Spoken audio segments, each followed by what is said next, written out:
when German professor Klaus Schwab organized a meeting of European business leaders to discuss global management practices in Davos 47 years ago. It is doubtful that he envisioned it turning into a glitzy annual gathering of world business leaders, economists, politicians and celebrities brainstorming on the year's most important global economic and political issues. This year's World Economic Forum is taking place in the midst of, in some sense, spiraling down globalization, and it will focus on creating a shared future in a fractured world. I use the words, in some sense, because we are witnessing interesting times. Prior to the Trump administration, the U.S. had been the flag bearer for global economic and security cooperation. When President Donald John Trump if there's no wall, there's no DACA fix. Trump appears to call out Samsung over missing FBI text messages. Trump Commerce Pick told lawmakers he would look at reversing Obama move on Internet oversight report. Moore gives his closing remarks Friday at Davos. According to sources, his theme will be America First. Armed with his tax reform win and recent protectionist decisions on trade, he will be promoting his policies to strengthen American businesses, American industries and American workers.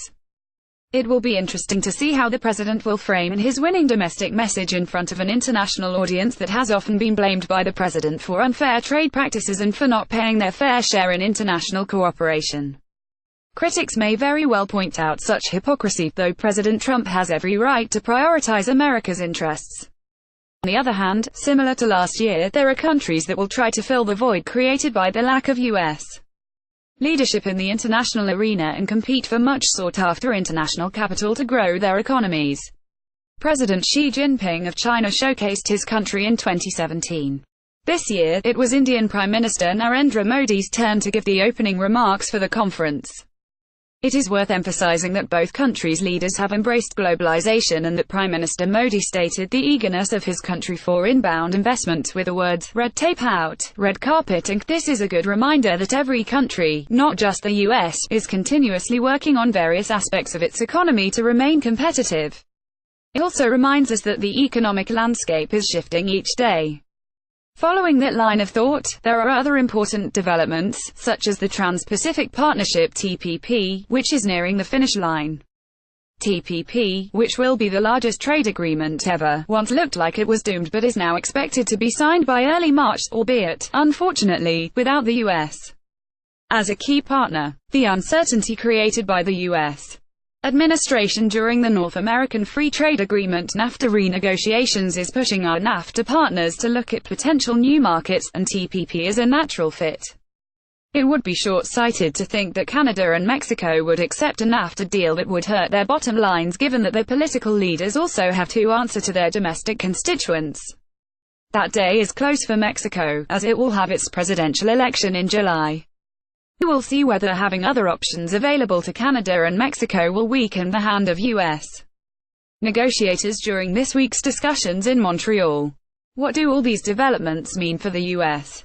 With a growth rate above 3% and unemployment hovering around 4%, the U.S.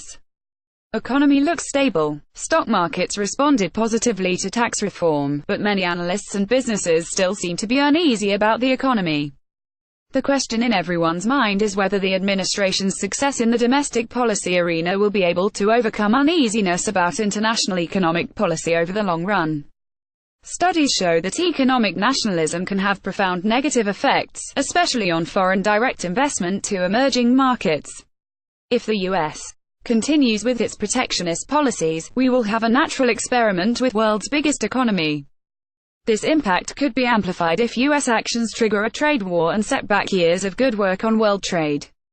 If President Trump truly wants to ensure an America First economic agenda for American workers, he should welcome foreign investment and open trade with our allies. Strengthening and renewing NAFTA is a great place to start. Davos could be a perfect arena for President Trump to ease some of these tensions and signal that the U.S. will continue to take a leading role in the global arena.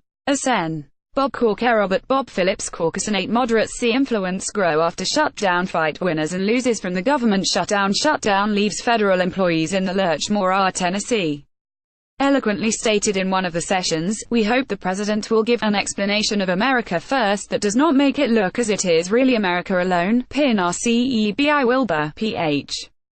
D. is the chief economist for the American Council for Capital Formation, a pro-business think tank based in Washington, D.C. She is an adjunct professor of economics at Georgetown University.